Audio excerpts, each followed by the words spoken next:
O governo brasileiro tenta correr contra o tempo, com aviões programados para partir todos os dias até o próximo sábado de Israel, com destino ao Brasil, para trazer esses brasileiros de volta, com uma capacidade inicial em todas essas aeronaves calculada em cerca de 900 pessoas. Então, pelo menos 1.700 já manifestaram essa intenção de voltar. É uma operação bastante desafiadora para a Força Aérea Brasileira. Vamos trazer mais informações para vocês sobre isso. Por enquanto, estão previstos 5 voos de repatriação. 2 já partiram do Brasil para Tel Aviv, um deles ontem mesmo, com médicos e psicólogos a bordo, justamente uma equipe de saúde para atender esses brasileiros repatriados, né? O primeiro avião, gente, deve chegar lá em Tel Aviv ainda nesta terça-feira. Nosso Murilo Fagundes, que já estará com a gente, acaba de enviar informações sobre o segundo avião, que pousou agora há pouco, no horário italiano, às 8h05 da manhã. Agora há pouco, então, no nosso correspondente horário brasileiro, em Roma. É a segunda aeronave. Os aviões saem do Brasil, fazem essa parada em Roma e aguardam autorização para seguir para Tel Aviv. É uma missão para resgatar brasileiros em território afetado por todos os acontecimentos recentes entre Israel e Palestina. Bom, uma primeira aeronave, partiu de Brasília rumo a Tel Aviv ontem à tarde para evitar riscos de se tornar alvos de ataques e bombardeios. A estimativa é que o governo permaneça por apenas 3 horas em solo israelense. Essa aeronave tem capacidade para 238 pessoas e está equipada para atendimentos de saúde de alta complexidade. Vamos ouvir um trecho do que disse o Major Rafael Bertoldo, da Força Aérea Brasileira. A gente não sabe ao certo, se vai ter algum ferido por algum estilhaço, se vai ter alguém que tem algum braço quebrado, alguma perna quebrada. A informação do chefe da equipe médica, aí, Major Mucchini, ele está com material suficiente aí para montar uma UTI aérea a bordo, Então, se tiver algum passageiro mais grave, a gente vai ter condições de remover. Vamos ter 2 enfermeiros aí acompanhando os 2 médicos também. E a presença de 2 psicólogos aí para também, de alguma forma, ajudar a tranquilizar e também os passageiros e refugiados. Ajudar a tranquilizar todo mundo, gente? Imagina só você resgatar pessoas que estão em um país em guerra, Equipe aí de apoio psicológico é fundamental para trabalhar realmente, o psicológico dessas pessoas. Pelos relatos que a gente está tendo, até com pessoas conhecidas, tá todo mundo muito impactado. Tinha muita gente que estava por lá a turismo, gente que já conseguiu voltar, a gente vai ouvir esses depoimentos também. Gente que está com voo marcado, por exemplo, para o próximo sábado, mas não vai dar conta de ficar esperando até lá para seguir no voo comercial, tá tentando pegar um desses voos da FAB também, Então, em algum momento, talvez com um grande número de procura, tenha que haver algum tipo de critério na hora de selecionar essas pessoas, Para que essa operação toda não coloque em risco a própria equipe que está lá, se dispondo a resgatar esses brasileiros, a trazê-los de volta, tem uma série de medidas que foram adotadas de segurança, justamente caso o aeroporto também esteja sob ataque. Vamos ouvir mais um trechinho do Major Bertoldo. Existe um procedimento de contingência do próprio aeroporto, que caso haja algum ataque, existe um ponto de espera ao norte do país, que a gente vai ficar em órbita esperando. Então a gente vai abastecer o avião lá em Roma com um pouco mais de combustível, para caso haja necessidade da gente fazer essa espera e esperar, digamos, algum ataque passar, algum que evite, que a gente consiga pousar com segurança lá. E caso negativo, não tem problema nenhum a gente voltar para Roma também. O importante é a segurança, Olha o tamanho dessa aeronave. Como a gente falou, vai ter apoio psicológico, são 2 psicólogas que integram a equipe de resgate com a função de auxiliar tanto os brasileiros resgatados, quanto, claro, os próprios militares que vão ser submetidos a situações de estresse.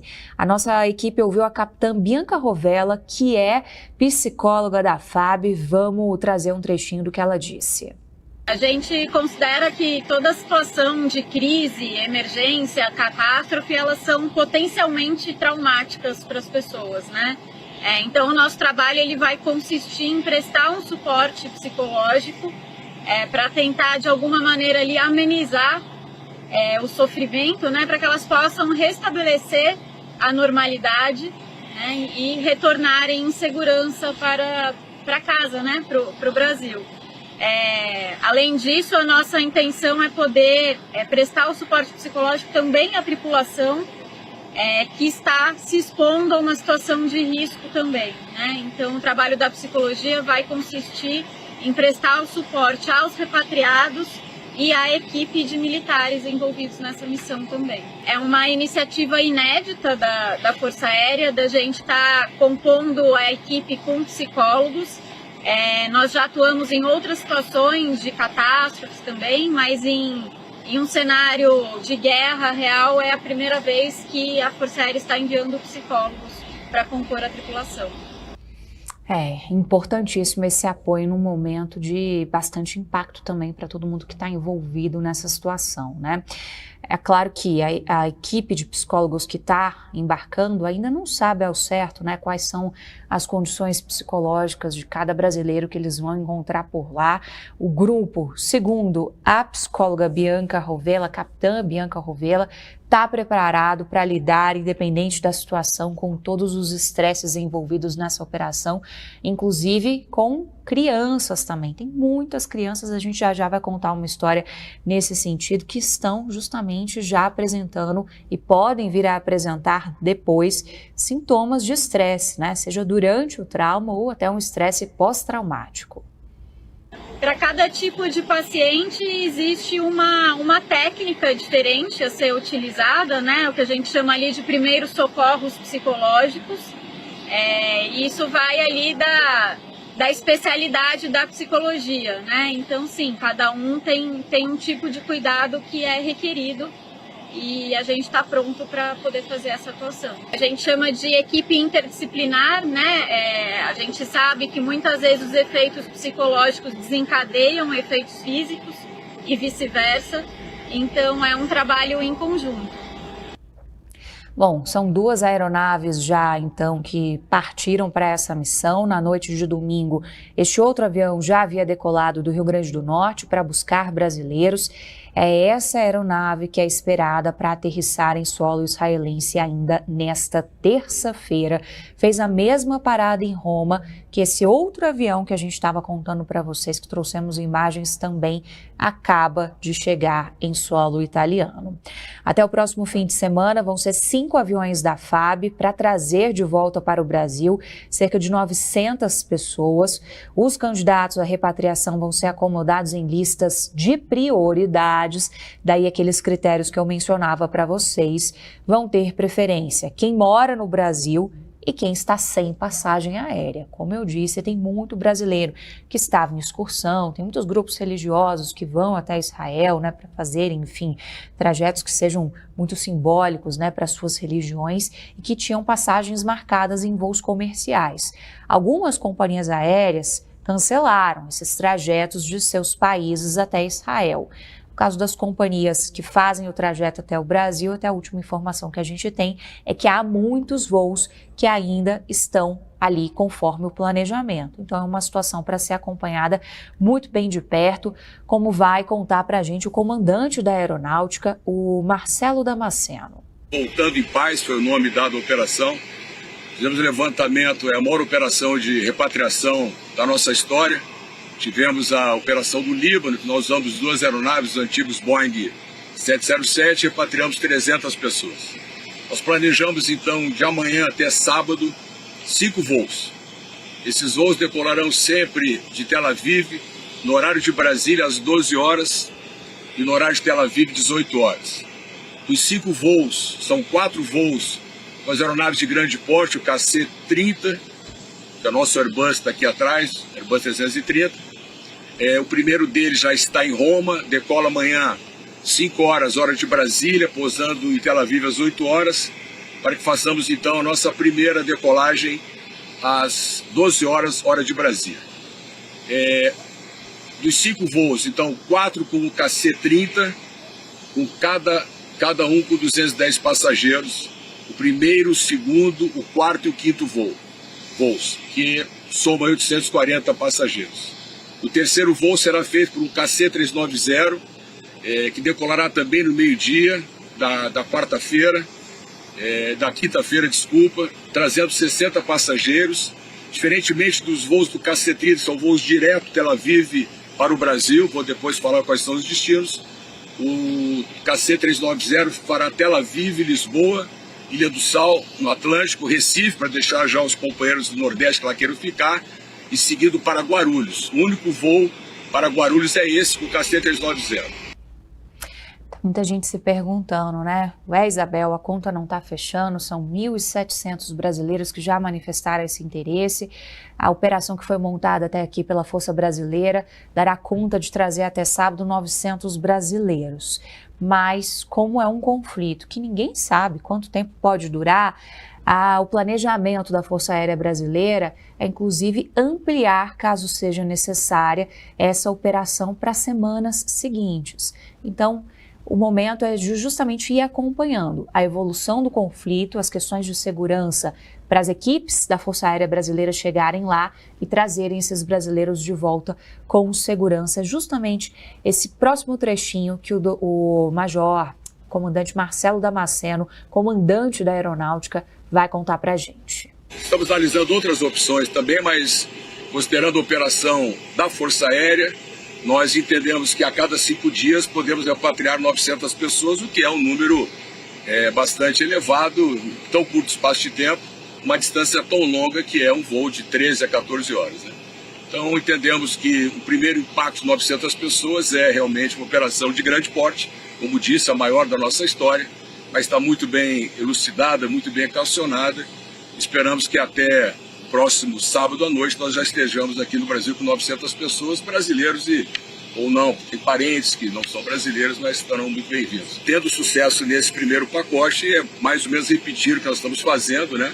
Com um voo diário que conseguimos aí dar cadência às janelas de operação para outros países também, que precisam esses slots, né? Temos que nos encaixarmos nisso.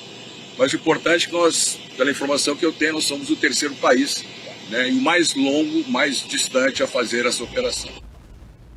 É uma operação importantíssima, né? Um alento para os familiares que estão aqui no Brasil, querendo se reencontrar de novo com essas pessoas que seguem lá em Israel. Vou chamar a atenção para esse número que aparece aqui na nossa tarja. Segundo cálculos do governo brasileiro, gente, são mais de 7 mil brasileiros que moram em Israel. Ali na região específica da faixa de Gaza, há um cálculo que seria de 30 a 35 pessoas. E ali, realmente, é uma região muito difícil de acesso. Então, o governo brasileiro tenta montar algum tipo de estratégia para conseguir fazer com que essas pessoas possam ir para regiões vizinhas, até mesmo outros países, para tentar trazer essas pessoas de volta também em segurança.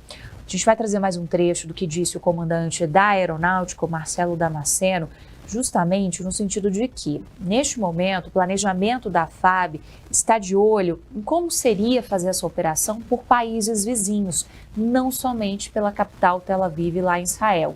Então entrariam na lista Egito, a Jordânia e até mesmo o Líbano, para tentar repatriar brasileiros que estejam em situações ainda mais críticas, brasileiros que estão fora, portanto, da capital Tel Aviv. Logicamente que hoje a concentração em Tel Aviv está mais fácil, logicamente, né? Mas estamos também na expectativa de fazer a busca aos brasileiros das demais localidades, as mais conhecidas de Cisjordânia e faixa de Gaza. Deixa eu só fazer uma correção aqui. Dados do Itamaraty. Esse dado que vocês estão vendo aqui, 7 mil moram em Israel, o cálculo mais ou menos são 6 mil que moram na Palestina. Ao todo, o cálculo dos brasileiros, segundo o Itamaraty, que moram em Israel, é o dobro disso que está aqui. Vou pedir para o pessoal corrigir, são 14 mil pessoas. É uma população muito grande do Brasil lá em Israel, portanto. Muitos têm dupla nacionalidade, a exemplo do que a gente te contou sobre os brasileiros que estão desaparecidos, todos com dupla nacionalidade. E aí, até agora, quem já conseguiu contato com o governo brasileiro e preencheu aquele formulário para manifestar o interesse de voltar, essa lista tem 1.700 pessoas. A gente vai trazer o depoimento agora da Lu Alves. Ela passeava pelo país quando os ataques todos começaram. Mas a Lu contou com a sorte, porque ela já tinha um agendamento num voo comercial para voltar para o Brasil. Então está de volta a Brasília. Ela mora aqui na capital federal em total segurança. Ela conseguiu embarcar no aeroporto de Tel Aviv na madrugada de sábado para domingo.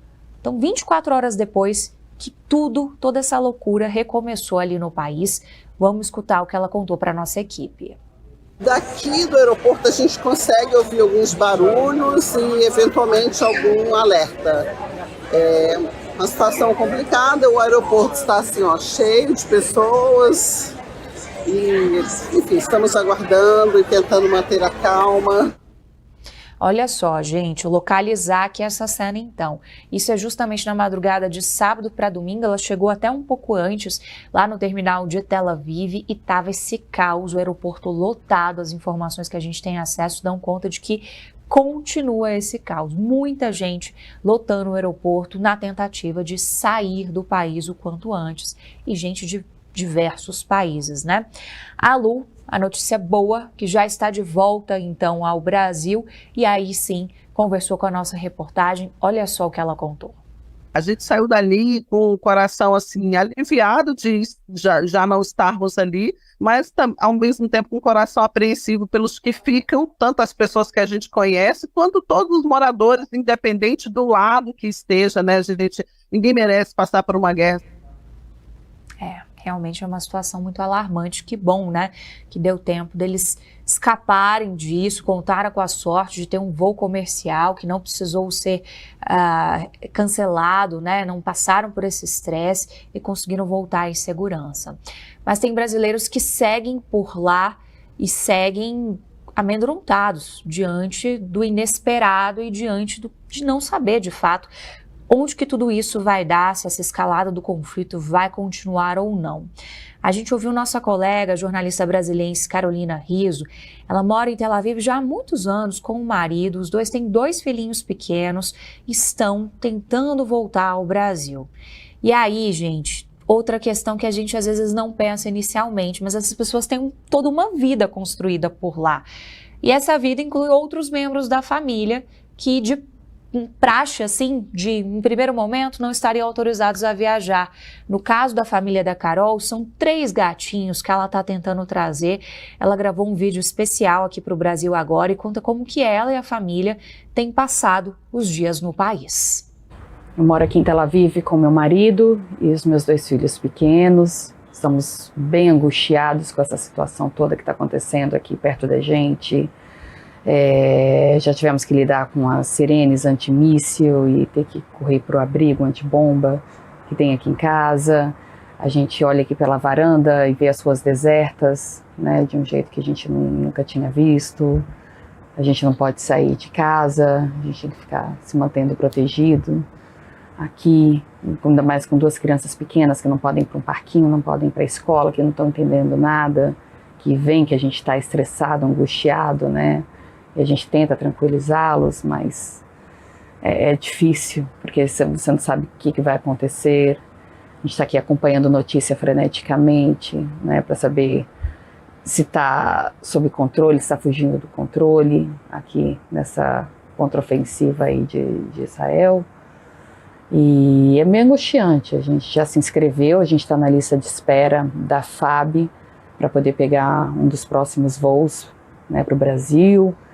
A gente não encontra mais, não tem muita oferta de voos, muitas operadoras aí estão cancelando, então a gente acha que é uma oportunidade de sair enquanto há tempo. A gente tem medo de que isso escale, a gente não sabe, é uma loteria, pode ser que Israel consiga controlar rapidamente, pode ser que não, então a gente não quer pagar para ver, a gente prefere passar um tempo no Brasil com a nossa família, né, com as crianças em segurança, então a gente está aqui nesse desespero, agora só tentando resolver questões burocráticas, torcendo para que a FAB não exija na hora do embarque um documento para que a gente leve, né, nossos 3 gatos, porque a gente teria que ir para o Ministério da Agricultura daqui, no procedimento padrão, pedir um documento que demora em média 5 dias para ficar pronto.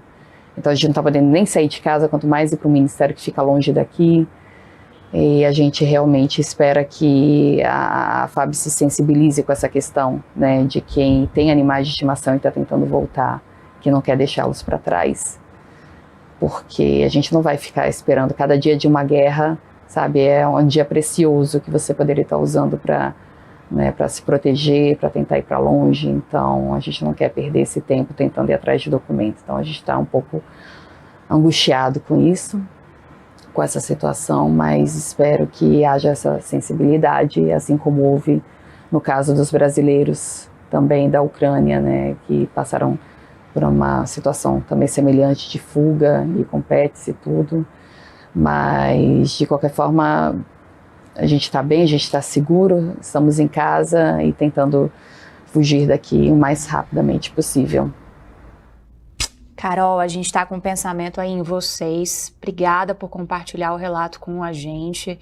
Estou acompanhando a situação da Carol desde o sábado, quando ela já publicou imagens com os filhos num bunker. Não tem como a gente não se transportar para aquela sensação, né? Minimamente tentar se colocar num lugar e imaginar o quão impactante é viver uma situação nesse sentido, né?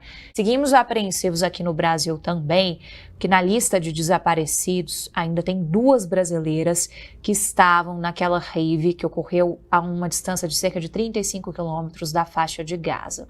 São 2 mulheres, o terceiro brasileiro, infelizmente, a gente já trouxe o desfecho da história dele, o Hanani Glaser. O corpo dele foi localizado pelo exército israelense. Isso foi informado à família do brasileiro pelo próprio exército. O corpo estava justamente ali, ainda no local onde tudo aconteceu, onde foi essa correria danada da sexta para o sábado, depois que toda essa escalada do conflito se ampliou.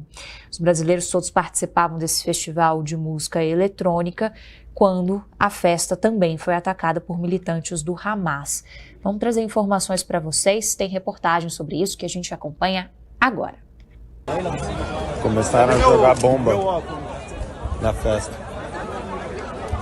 O brasileiro Rafael estava entre os milhares de jovens surpreendidos por terroristas em um festival. Quando a janela de trás estilhaçou, foi quando a gente entendeu que a gente estava sendo fuzilado, né, por terroristas. E eu joguei o carro de lado, usando o carro de escudo. Eu abri a porta e me joguei no chão. E aí eles começaram a atirar sem parar. Foram mais de 200 tiros contra o carro. E naquele momento, eu pelo menos, eu pensei que eu ia morrer. A festa de música eletrônica ocorria em um deserto do sul de Israel, perto da faixa de Gaza. O evento, criado há 2 décadas aqui no Brasil pelo DJ Juarez Petrillo, pai de Alok, deveria durar todo o fim de semana. Mas, na manhã de sábado, foi interrompido pelas bombas. O público correu para a floresta e pelo deserto. Muitos teriam sido feitos reféns pelo grupo Hamas. Pelo menos 260 corpos foram encontrados na área do festival. Entre os desaparecidos está Bruna Valeano, de 24 anos. A carioca mora desde 2015 em Tel Aviv, onde estuda sociologia e trabalha como garçonete. Ao fugir dos terroristas, ela ligou para a amiga Sharon. Me disse que estava bem, e aí depois de alguns minutos, assim, ela começou a me escrever que não sabia o que ia acontecer com ela, que ela estava no meio de tiroteio e ela entrou numa caravana no meio do mato e tá cheio de feridos entre ela. E aí eu pedi para ela mandar a localização, ela me enviou e desde então não falei mais com ela. O Itamaraty afirma que os 3 brasileiros desaparecidos têm dupla nacionalidade. O nome do terceiro ainda não foi confirmado. Pelas redes sociais, Alok afirmou que o pai está protegido em um bunker e está aguardando direcionamento para voltar ao Brasil. Pois é, então, né? Atualizações sobre esse caso. A gente espera que ainda seja possível trazer boas notícias sobre essas brasileiras que estão ainda sem localização.